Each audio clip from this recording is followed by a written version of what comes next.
नमस्कार बंधू भगिनींनो, आपल्या सगळ्यांचं सहर्ष स्वागत आहे स्वासिकम या माझ्या चॅनलवर।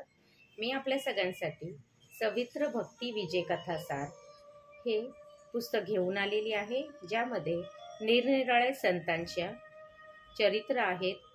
ते सगळे ना आपण जाणता, पण त्यांचे चरित्र ते त्यांच्या आयुष्यामध्ये त्यांनी कसे काय भक्ती मार्गावर आले, त्यांनी त्याचा प्रचार प्रसार केला आणि आज आपण सगळेच त्यांना मोठमोठ्या नावाने संतांच्या ओळखतो। त्याच्यामध्येच एक संत आहे ज्यांचं नाव आहे तुलसीदास, ज्यांनी रामचरित्र लिहिलं। आज आपण त्यांची चरित्र ऐकणार आहोत। त्याआधी देवाला नैवेद्य अर्पण करते।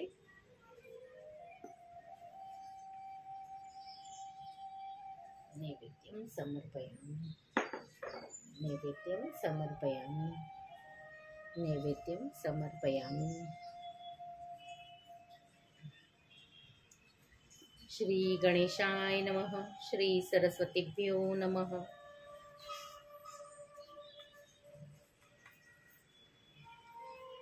संत तुलसीदास चरित्र।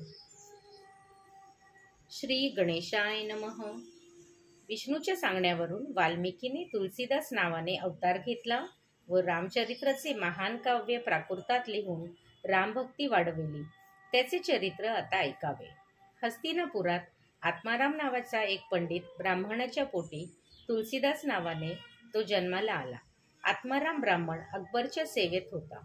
आत्मारामाने तुलसीदास मोठा झाल्यावर त्याचा विवाह करून दिला। तुलसीदासाच्या पत्नीचे नाव ममता असे होते। त्याचे तिच्यावर फारच प्रेम होते। तिच्याशिवाय त्याला जराही करमत नसे। एकदा अकबर स्वारीसाठी निघाला असता ममतेच्या माहेरच्या माणसांनी तिला माहेरी बोलविले। अकबर बरोबर गेलेला तुलसीदास परत येईपर्यंत आपण परत येऊ असे सांगून ती सासू सासऱ्यांची संमती घेऊन माहेरी गेली। पण योगायोगाने त्याच दिवशी तुलसीदास घरी परत आला। पत्नी माहेरी गेली आहे असे कळताच तो भर रात्री मातापित्यांचे घर सोडून 5 कोस अंतरावर पत्नीच्या माहेरी गेला। तिथे घराची दारे बंद होती। त्याने असे पाहिले की वरची एक खिडकी थोडीशी उघडी होती व तेथून खाली एक जाड दोर लोंबत होती। त्याला वाटले की आपण कदाचित आलो तर आपल्याला येता यावे, म्हणून तो दोर ममतेने ठेवला आहे। तो त्या दोरावर चढून वर गेला। खिडकीतून त्याने आत प्रवेश केला तेव्हा ममता जागी झाली। तिने दिवा लावला। पतीस पाहताच तिला आश्चर्य वाटले। आपण खिडकीला बांधलेल्या दोराने वर आलो व तिनेच दोर आपल्यासाठी ठेवला, हे फार बरे झाले वगैरे प्रकारे तुलसीदास बोलू लागले। ममतेला नवल वाटले। तिने काही दोर बांधला नव्हता।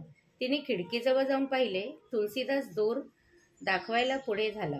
तो काय, तेथे भला मोठा काळा सर्प लोंबत होता। तुम्ही माझ्यासाठी एवढे वेडे झालात, सर्पही तुम्हाला दिसला नाही ना? स्त्रीवरील आसक्ती कितीतरी मोठमोठे लोकांचे नाश पावली आहे। एवढे वेड जर तुम्हाला श्रीरामासाठी लागले असते तर तुमचं जीवन धन्य झालं असतं। असे विलक्षण भेदक विचार त्यावेळी पत्नीने त्याला ऐकविले। ते शब्द कानी पडताच पत्नीला गुरुस्थानी मानून तुलसीदास पश्चाताप पाहून तेथून निघाला। तो तडक आनंदवन येथे जाऊन अनुष्ठान करू लागला। त्याच्या जीवनात महान परिवर्तन झाले। 12 वर्षे त्याने रामनामाचा जप चालविला। त्याला रामदर्शनाची तीव्र तळमळ लागली होती। तो नित्य प्रातकाळी मुखमार्जन करून उरलेले पाणी एका वृक्षाच्या बुंध्याशी टाकीत असे। त्या पाण्याने संतुष्ट झालेले एक पिशाच एके दिवशी त्याला प्रसन्न झाले व म्हणाले, तुलसीदासा, आम्हाला नद्या, तळी वगैरे जागचे पाणी पिण्यास परवानगी नसते। असेच कोणीतरी घातलेले पाणी आम्हाला मिळू शकते। तुझी काय इच्छा आहे ती मी पूर्ण करीन। तुलसीदासाला नवल वाटले। रामदर्शन हवे असे त्याने सांगताच पिशाच दचकून म्हणाले, त्याच्या नावाने सुद्धा मी मरेन, पण तुला मी हनुमंत भेटेल अशी युक्ती सांगतो। तू पुराण ऐकायला जातोस त्या ठिकाणी एक म्हातारा ब्राह्मण सर्वांच्या आधी येतो व सर्वांच्या शेवटी जातो। तोच मारुती आहे। त्याला प्रसन्न करून घे, तो तुझी इच्छा पूर्ण करून देईल। पिशाच अदृश्य झाले। दुसऱ्या दिवशी पुराण श्रवण करायला तुलसीदास गेला असता त्याला तो वृद्ध ब्राह्मण काठी टेकीत सर्वांच्या शेवटी निघून जाताना दिसला। त्याच्या मागोमाग जाऊन तुलसीदासाने त्याचे पाय धरले। म्हाताऱ्याने प्रथम दाद लागू दिली नाही, पण तुलसीदासाने आपण साक्षात हनुमंत आहात हे मला माहीत आहे असे सांगताच हा पूर्वीचा वाल्मिकीच जन्माला आला आहे हे ओळखून त्याने तुलसीदासाला आलिंगन दिले व निजरूपात दर्शन देऊन काय इच्छा आहे असे विचारले. तेव्हा रामप्रभूंचे दर्शन मला घडवा असे त्याने सांगितले. मी तुझी विनंती श्रीरामांना सांगतो असे सांगून मारुती अंतर्धान पावले. रामाने त्याच्या इच्छेला मान देऊन दुसऱ्या दिवशी तुलसीदासाच्या आश्रमासमोरून वानरसेनेला सैन्याचे रूप देऊन व आपण राजाचे रूप घेऊन प्रयाण केले. पण तुलसीदासाला तो यवन राजा स्वारीला चालला आहे असे वाटले. दुसऱ्या दिवशी त्याला वृद्ध ब्राह्मण म्हणाला, तुला दर्शन घडले ना? तुलसीदासाला जेव्हा त्याने सांगितले की तो राजा म्हणजेच प्रभू रामचंद्र होते व सैन्य म्हणजे वानर होते, तेव्हा तुलसीदास म्हणाले, मला धनुर्धारी घनश्याम, राम, लक्ष्मण व सीतामाई यांचे प्रत्यक्ष दर्शन हवे आहे, असे दुसऱ्या कसल्या तरी रूपात नको. तेव्हा परमदयाळू हनुमंताने पुन्हा रामप्रभूंना भक्ताची इच्छा पूर्ण करण्याची प्रार्थना केली.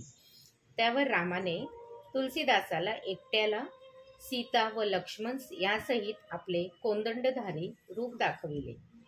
हनुमंताच्या विनंतीवरून तुलसीदासाच्या मस्तकी आपला वरदहस्त ठेवला व त्याला आपले चरित्र गुणगान करण्याची आज्ञा केली.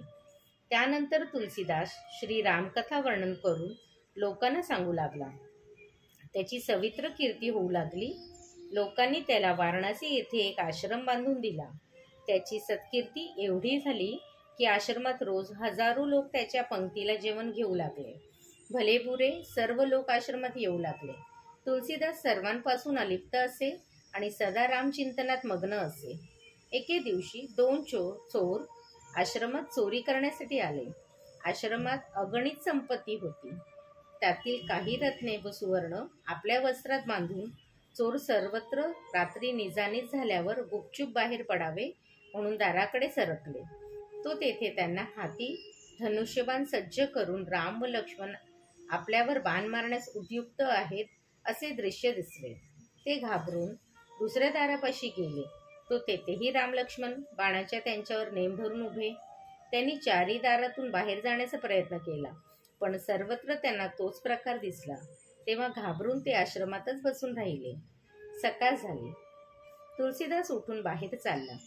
तेव्हा ते दोघे चोर त्याला पूर्णपणे शरण गेले.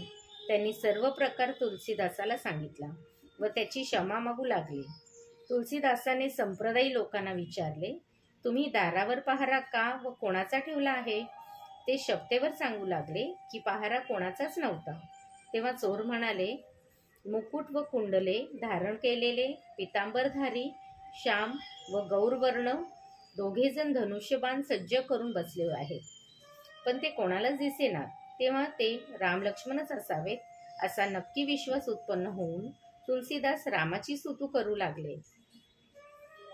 स्तुती झाल्यावर तो चोरांना म्हणाले, तुम्हाला काय हवे आहे ते घेऊन जा, घाबरू नका. पण त्यावेळी चोरांना पश्चाताप झाला व ते म्हणाले, आम्ही पतित व दुराचारी लोक आहोत, पण तुमच्या संगतीला आलो आणि आम्हाला प्रभू रामचंद्रांचे दर्शन झाले. आता तुम्हाला सोडून आम्ही कुठेही जाणार नाही. आता आम्ही आमची सर्व दुष्कृत्ये सोडली, आमचा उद्धार करा. असे म्हणून ते तुलसीदासाला आश्रय घेतला. पुढे एकदा काय झाले, तुलसीदासाच्या आश्रमात ब्राह्मण भोजन चालले होते. विप्र भोजनास सुरुवात करण्यास एवढ्यात दाराशी एक विप्र आला व म्हणू लागला, जय सीताराम, मी ब्रह्महत्या केली आहे, मला काहीतरी भिक्षान्न द्यावे. तुलसीदासाने बाहेर जाऊन त्याला हाती धरून आत आणले व म्हटले, तुम्ही प्रथम सीताराम असे नाम उच्चारलेत, त्याने तुमची ब्रह्महत्यादी सर्व पापे जळून गेली आहेत. तुम्ही या पंक्तीस बसा. पण इतर विप्र त्याला पापी म्हणून भोजनास घेईनात. तुलसीदास म्हणू लागले, नामाने पापे नष्ट होतात, या हरिवचनावर तुमची श्रद्धा नाही का? कोणतेही धर्मकार्य केशव माधव या नामाने सुरू होते व विष्णू स्मरणाने आणि कृष्णार्पणमस्तु म्हणूनच पूर्ण होते. तुलसीदासाने अनेक दृष्टांत दिले, पण विप्र म्हणाले, तू जुन्या गोष्टी सांगू नकोस, आता प्रचिती दाखव. तुलसीदास म्हणाले, कोणती प्रचिती दाखवू? ते म्हणाले, शंकरासमोर पाषाणाचा नंदी आहे, त्याला नैवेद्य दाखवावा. त्याने स्वतः येऊन जर नैवेद्य भक्षण केला तर आम्ही तुझे म्हणणे खरे मानू. तेव्हा विश्वेश्वराच्या मंदिरात तुलसीदास सर्व विप्रांना घेऊन गेले.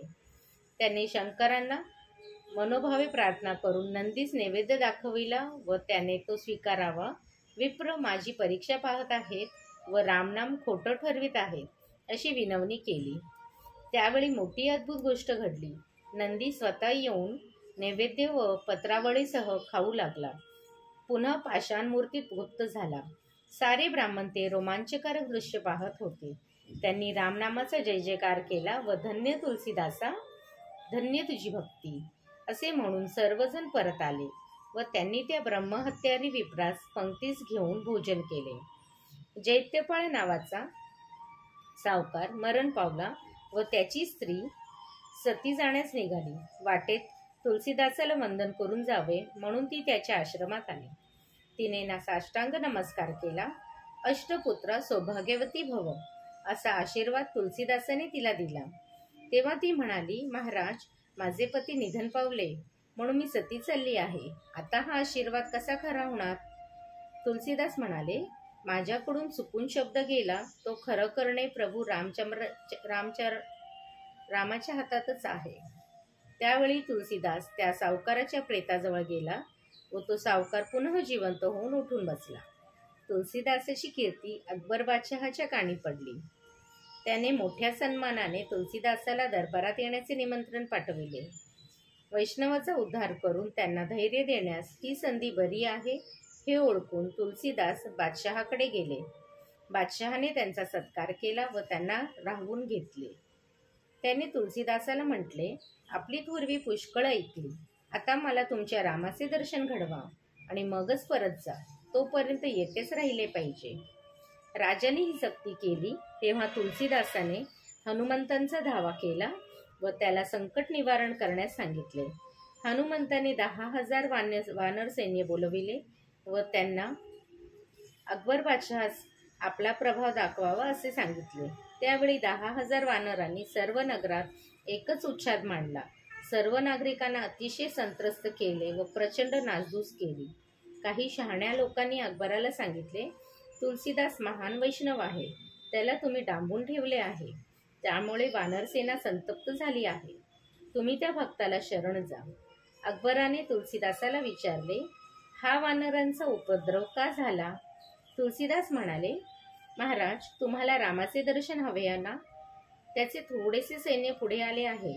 असे 18 पद्ये वानर येतील व मग प्रभू रामचंद्र येतील.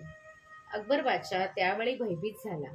एवढ्या थोड्या वानरांनी एवढा त्रास दिला, मग 18 पद्ये वानर सैन्य आले तर आपली धडगतच नाही असा विचार मनात येऊन त्याने